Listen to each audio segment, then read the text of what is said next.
بسم الله الرحمن الرحيم إن الحمد لله نحمده ونستعينه ونستغفره ونعوذ بالله من شرور أنفسنا وسيئات أعمالنا من يهده الله فلا مضل له ومن يضلل فلا هادي له أشهد أن لا إله إلا الله وحده لا شريك له وأشهد أن محمدا عبده ورسوله صلى الله عليه وعلى آله وأصحابه والتابعين وتابع التابعين ومن تبعهم بإحسان إلى يوم الدين وسلم تسليما كثيرا أما بعد. Kita melanjutkan insyaallah ta'ala pada ayat ke-39.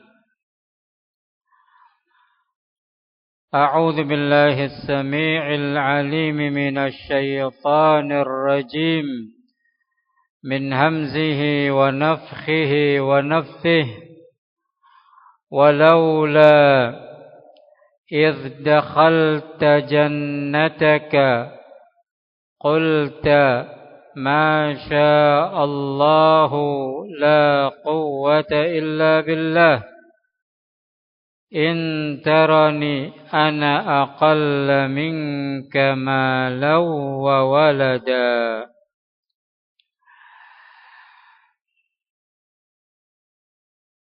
Dan mengapa engkau tidak mengucapkan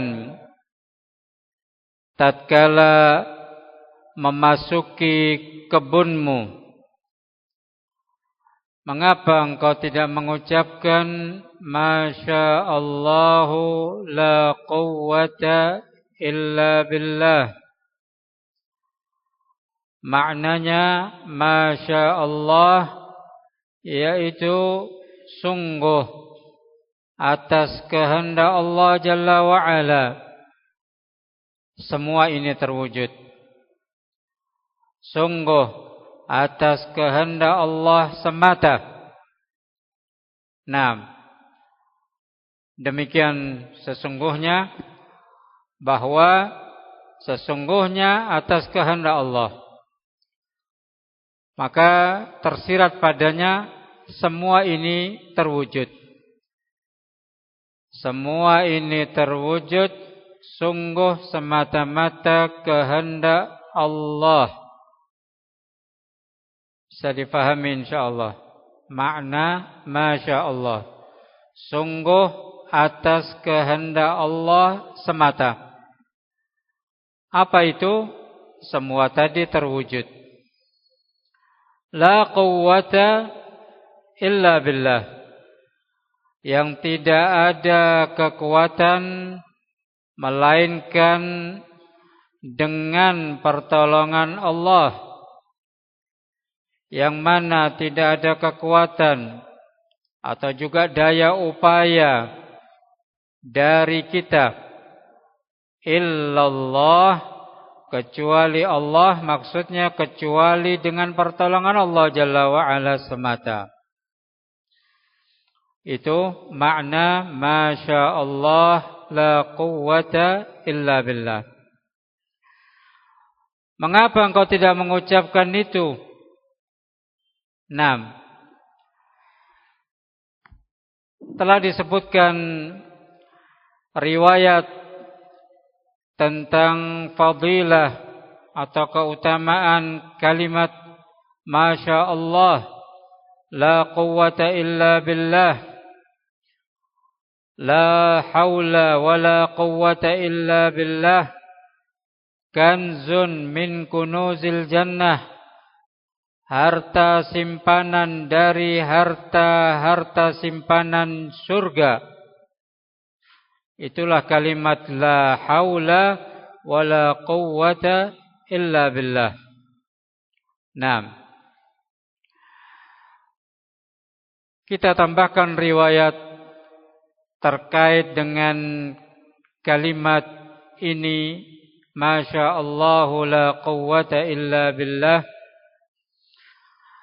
tersebut dari sahabat Anas bin Malik radhiyallahu taala anhu, di mana beliau menyatakan qala Nabi sallallahu alaihi wasallam, Rasul sallallahu alaihi wasallam sampaikan sabdanya, man ra'a syai'an fa'ajabahu, siapa yang melihat sesuatu yang kemudian menakjubkan baginya, faqala, kemudian dia mengucapkan, Masya Allah la quwwata illa billah, lam yadurruhu ainun, maka tidaklah memudaratkan kepadanya ain, timpaan mata, dari orang yang hasad kepadanya. Maka dianjurkan kepada kita mengkaitkan atau memuji Allah Jalla wa'ala ketika melihat sesuatu yang menakjubkan, apapun bentuknya, tempat tinggalkah, kendaraankah, atau barang apapun. Maka ketika kita suka, ketika kita senang, ketika kita ta'ajjub, maka ucapkan Masya Allah la quwwata illa billah. Sungguh ini semua atas kehendak Allah Jalla wa'ala, dan tidak ada kekuatan daya upaya melainkan dengan pertolongan Allah Jalla wa'ala semua ini terwujud, semua ini diberi, semua ini dikasih oleh Zat yang Maha Pemberi, Allah Subhanahu wa taala. Nah, mobil ini bagus, Masya Allah. Rumah ini nyaman, enak, Masya Allah. Masya Allah, rumah ini bagus. Anak ini cantik, anak ini cakep, Masya Allah. Terus kita kaitkan semua itu, naam, sebagai bentuk amalan sunnah dan juga fadilah dari hadis yang baru kita sebutkan tadi, lam yadurruhu ainun, agar supaya tidak terkena timpaan mata yang hasad. Karena kita tidak tahu orang itu memuji ada kepentingan atau maksud, atau ditunggangi oleh syaitan matanya, sehingga ketika itu barang yang baru dipujinya tadi terkena ain. Nah, maka dituntunkan kita seperti itu, kita kembalikan kepada Allah Subhanahu wa taala. Telah datang riwayat ruwiya anna man qala arba'an, bahwa tatkala seseorang menyatakan 4, amina min arba', tatkala seseorang menyatakan 4 kalimat, maka dia pun akan aman dari 4 perkara. Yang pertama, man qala hadhih amina minal ain. Barang siapa yang mengucapkan kalimat tersebut, Masya Allah la quwwata illa billah, maka dia akan aman dari al-ain. Sebagaimana riwayat yang baru saja kita dengarkan. Amina minal ain, dia akan selamat dari timpaan mata yang hasad. Wa man qala hasbunallahu wa ni'mal wakil, siapa dia yang mengucapkan hasbunallah, cukuplah Allah bagi kami, wa ni'mal wakil, dan sebagai sebaik-baik tempat untuk kita menyerahkan atau mewakilkan urusan, siapa yang mengucapkan hasbunallah wa ni'mal wakil, amina min kaidi syaitan, maka dia akan aman dari tipu dayanya syaitan. Wa man qala, yang ketiga, siapa yang mengucapkan wa ufawwidu amri ilallah, wa ufawwid, dan aku menyerahkan amri, urusanku, ilallah, kepada Allah. Siapa yang mengucapkan itu, wa ufawwidu amri ilallah, amina makran nas, maka dia akan aman dari makarnya manusia. Yang keempat, man qala la ilaha illa anta subhanaka inni kuntu minadh dhalimin. Barang siapa yang mengucapkan la ilaha illa anta, tidak ada ilah melainkan hanya Engkau ya Allah, subhanak, maha suci Engkau ya Allah, inni kuntu minadh dhalimin, sungguh betul-betul aku ini termasuk orang-orang yang zalim. La ilaha illa anta subhanak inni kuntu minadh dhalimin, amina minal ghammi, maka dia aman dari duka cita. 6. 4 kalimat. Masya Allah la quwwata illa billah, hasbunallah wa ni'mal wakil, wa ufawwidu amri ilallah, la ilaha illa anta subhanak inni kuntu minadh dhalimin. Maka dia akan aman dari perkara-perkara tadi. Nah, setelah kita mengetahui riwayat-riwayat tentangnya, kemudian kelanjutan masih di ayat ke-39, in tarani ana. Tarani itu asalnya taroni, nunnya panjang, yang menunjukkan menisbatkan kepada aku. Sedangkan kata kerjanya atau fi'ilnya yaitu tara. Yang asalnya atau fi'il madhinya dari ro'a. Ro'a yara. Tapi karena engkau jadilah tara. Alam tara kaifa fa'ala rabbuka bi ashabil fil. Dan sekian banyak ayat. Tara di sini artinya melihat. Namun bisa diartikan dengan arti yang lain, menganggap. In tarani, jika engkau melihat aku, jika engkau memang menganggap aku. Ini kata yang mukmin, yang beriman, menyampaikan kepada yang kafir. Kata si mukmin, jika engkau melihatku atau menganggapku, aqalla, lebih sedikit, dari kata qalil, lebih sedikit, minka, darimu, malan, harta, walada, anak keturunan, atau pendampingnya atau pembantunya dan sebagainya. In tarani ana, jika engkau menganggap aku.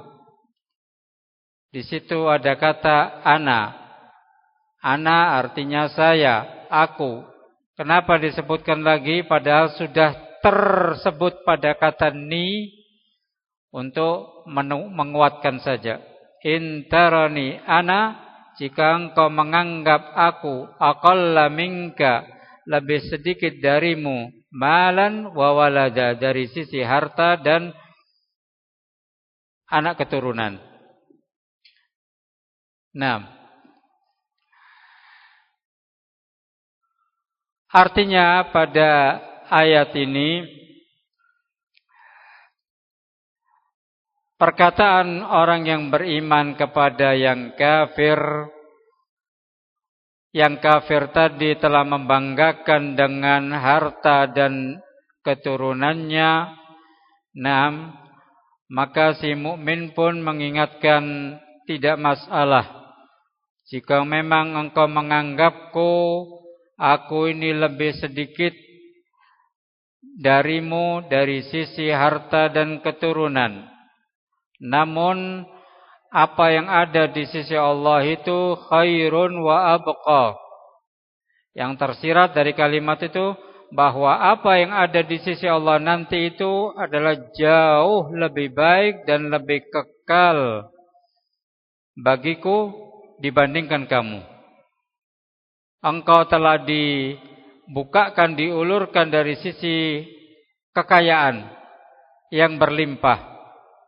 Sedangkan aku dalam kondisi yang mungkin jauh berbeda, jauh lebih sedikit kalau dipandang dari sisi harta dibandingkan kamu. Tapi ketahuilah di sisi Allah Jalla wa'ala semata yang lebih baik dan lebih kekal, yang langgeng, nasib yang terakhir adalah kehidupan di akhirat nanti. Nah, afdal min jami'id dunya, lebih utama dibandingkan seluruh dunia. Ketika seseorang dicukupkan harta yang cukup baginya, kemudian dia bisa memanfaatkan dengan sebaik-baiknya untuk menuju kampung akhirat, untuk mendapatkan kebahagiaan selama-lamanya.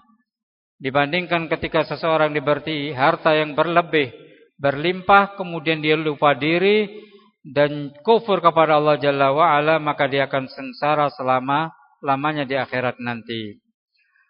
Maka bagi kita di dunia adalah tempat kita berlomba-lomba untuk meraih keridhaan Allah, untuk kita selalu berintrospeksi, memperbaiki, memeriksa keimanan kita, kemudian mengacu diri kita untuk selalu melakukan amalan yang saleh. Itulah orang yang selamat, dan insyaallah orang itu akan diberikan kesuksesan oleh Allah Subhanahu wa taala.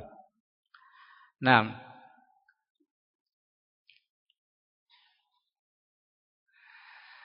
kemudian ayat berikutnya, ayat yang ke-40, fa'asa rabbi ayyutiyani khairan min jannatika wa yursila 'alaiha husbanan minas sama' fatusbiha sa'idan zalaqa.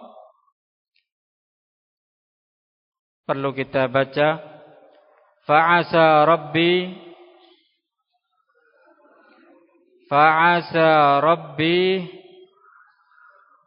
ayyutiyani khairan min jannatika wa yursila 'alaiha husbana minas sama' fatusbiha sa'idan zalaqa.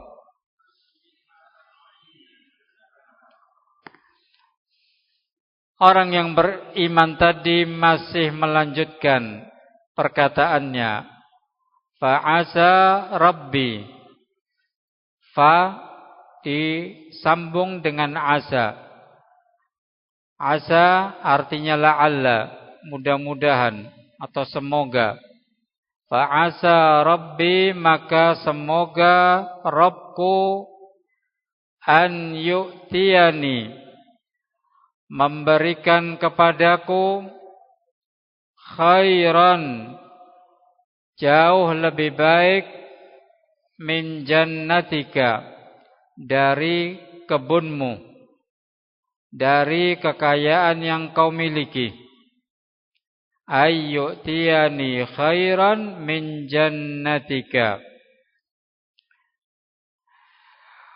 wa yursila alaiha, dan Allah akan mengirimkan alaiha, kepada kebunmu, husbana, berupa azab, minas sama, yang datangnya dari langit, fatusbiha, maka jadilah kebun itu sa'idan zalaqa, sebagai tanah yang licin. 6. Orang yang beriman tadi menyatakan fa'asa rabbi ayyutiyani khairan min jannatika wa yursila 'alaiha husbana. Kenapa orang yang beriman tadi sampai menyatakan seperti itu? Allati tughiyat biha wa gharratka, disebabkan kebun atau harta kekayaan yang berlimpah padamu menyebabkan kau melampaui batas, lupa kepada Allah, tidak syukur dengan nikmat yang Allah berikan, bahkan engkau mentang-mentang menyombongkan diri, dan kemudian engkau mengelak. Ini semua adalah pemberian dari Allah Jalla wa'ala. Wa gharratka, dan dengan itu menyebabkan kamu terpedaya. Wa yursila 'alaiha husbanan minas sama, dan niscaya nanti Allah akan kirimkan kepadamu, termasuk kepada harta kekayaan yang kau miliki, berupa husbana, yang tadi telah diartikan dengan azab. Kata Syekh Abdurrahman As-Sa'di, bimatarin azim au ghairih, dengan didatangkan hujan yang begitu dahsyat atau yang semisalnya. Ini makna husbana. Perlu ditambahkan catatan tentang makna husbana. Bentuk tunggalnya adalah husbanatun. Bentuk mufradnya adalah husbanatun. Disebutkan oleh Ibnul A'rabi bahwa husbana as-sahabah, awan. Husbana maknanya as-sahabah. Dan juga husbana berarti sa'iqah, petir. 6. Ada pula yang mengartikan husbana dari kata hisab. Dari kata hisab. 6. Seperti yang Allah Jalla wa'ala sebutkan pada surat Ar-Rahman ayat yang kelima, wasyamsu wal qamaru bihusban. Bihusban sebagai alat untuk menghitung waktu keberadaan matahari dan bulan. Sehingga ketika husbana itu berasal dari hisab, perhitungan, maka maknanya pada ayat ini azabul hisab. Allah Jalla wa'ala akan kirimkan kepadamu azab yang diperhitungkan. 6. Ada pula yang mengartikan bahwa itu siham, qisar, busur panah yang pendek, yang dilemparkan padanya pada satu titik. 6. Sehingga dengan itu ketika Allah kirimkan dengan makna yang seperti tadi, Allah kirimkan azab kepada tempat tertentu yaitu pada kekayaan harta yang kau miliki, sehingga kemudian jadi habis, ludes, musnah, yang tadinya subur, gemah lipah, loh jinawi, kemudian jadilah licin tanpa membekas suatu apapun. Fatusbiha sa'idan zalaqa, maka jadilah suatu tanah. Sa'id artinya ardon, bayda, tanah yang putih, zalaqa, yang licin. Kenapa licin?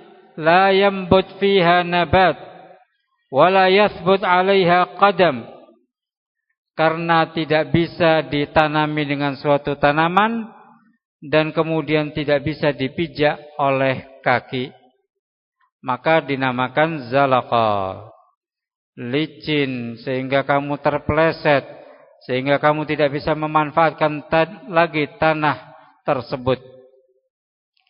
Nah,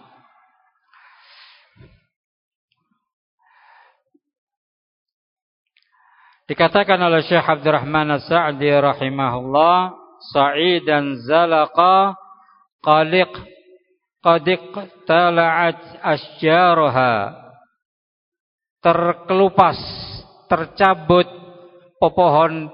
pepohonannya.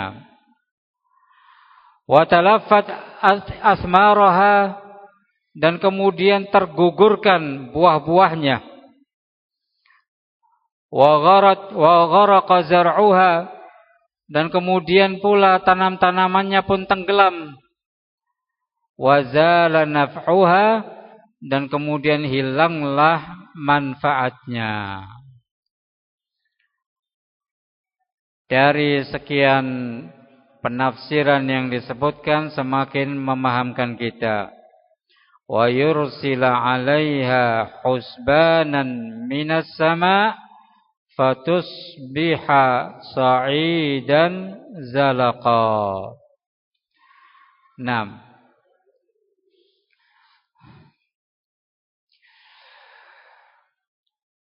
Ayat ke-41, au yusbiha ma'uha ghaura falan tastati'a lahu talaba. Orang yang beriman tadi masih melanjutkan nasihatnya kepada si kafir. Kalau memang Allah Jalla wa'ala sudah kirimkan itu berupa azab dari langit, dan kemudian tanahnya jadi licin, au yusbiha, atau juga akan menjadi ma'uha, airnya, ghaura, airnya menjadi surut. 6.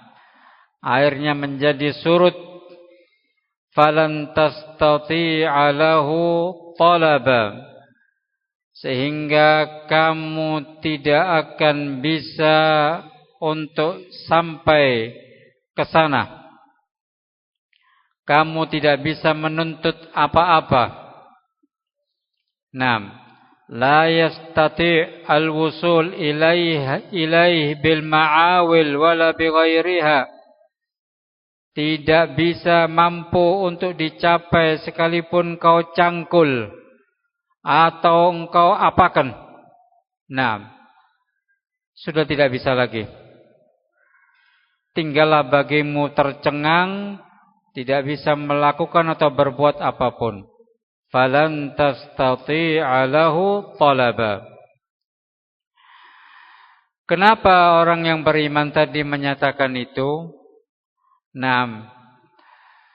Kata Syekh As-Sa'di rahimahullah, da'a ala jannatihil mu'min.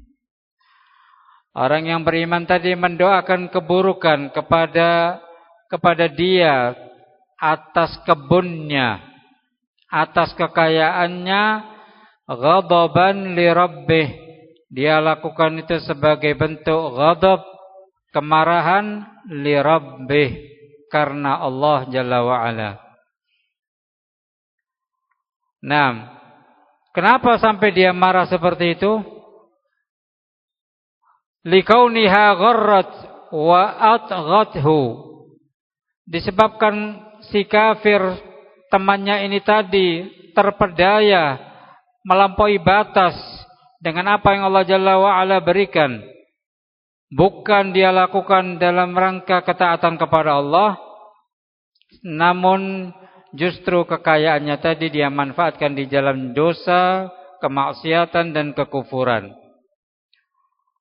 Sehingga sebagai bentuk perhatian dan kasih sayang saudara mukmin tadi kepada yang kafir, la'allahu yunib, agar supaya dia mau bertaubat kepada Allah Jalla wa Ala. Wa yuraji' rusydahu, dan dia mau murajaah terhadap petunjuknya Allah Jalla wa Ala. Wa yubsir fi amrih, dan dia mau terbuka terhadap urusannya. Demikian kata beliau rahimahullahu ta'ala. Mungkin ada yang bertanya, mengapa orang beriman tadi sampai menyatakan seperti itu? Nah, diingatkan dengan kalimat-kalimat yang menakutkan, yang tentunya juga akan terbukti kalau dia sampai berkelanjutan dan tidak mau kembali ke jalan Allah Jalla wa Ala. Wa yursila 'alaiha husbanan minas sama', akan dikirimkan kepadamu berupa azab dari langit, berupa petir, berupa hujan yang dahsyat, fatusbiha sa'idan zalaqa, atau Allah akan jadikan airnya tadi surut sehingga engkau tidak bisa lagi mengelola atau menuntut apa-apa. Nah, maka Allah Jalla wa Ala kabulkan doanya pada ayat selanjutnya ke-42. Wa uhita bi thamarihi fa asbaha yuqallibu kaffaihi ala ma anfaqa fiha wa hiya khawiyatun ala urushiha wa yaqulu ya laitani lam usyrik bi rabbi ahada. Wa uhita bi thamarihi, dan harta kekayaannya dibinasakan. Uhita diliputi, maknanya dikungkung. Thamarihi buah-buahnya, maksudnya kekayaannya tadi, artinya dibinasakan. Fa asbaha yuqallibu kaffaihi, kemudian dia membolak-balikkan, yuqallib, membolak-balikkan kaffaihi, telapak tangannya, sebagai ungkapan bentuk penyesalan. Ala ma anfaqa fiha, terhadap apa yang dia infakkan, dia belanjakan, fiha, untuk keperluan, untuk menunjang dari kekayaannya tadi, untuk semakin maju dan sebagainya.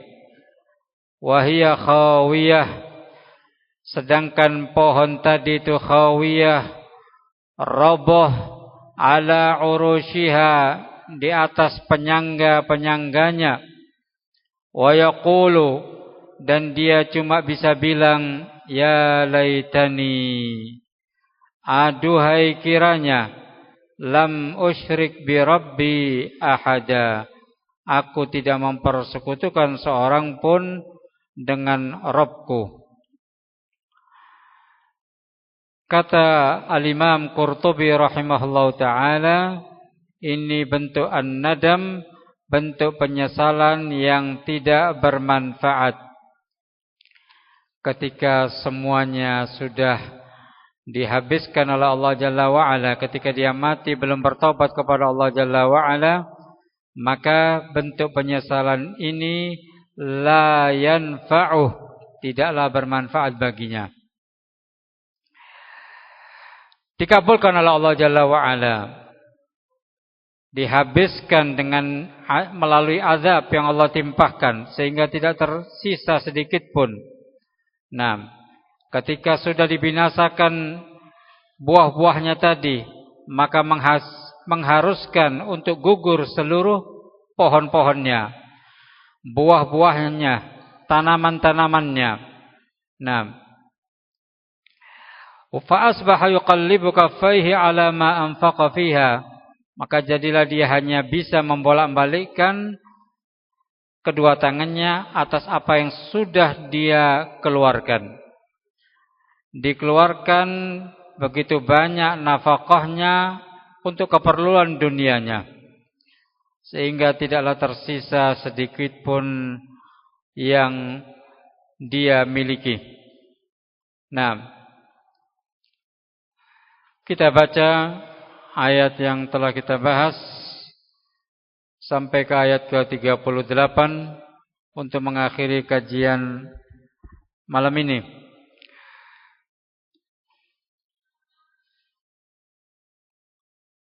Walaula idh dakhalta jannataka qulta ma syaa Allah la quwwata illa billah in tarani ana aqalla minka malan wa walada fa'asa rabbi an yu'tiyani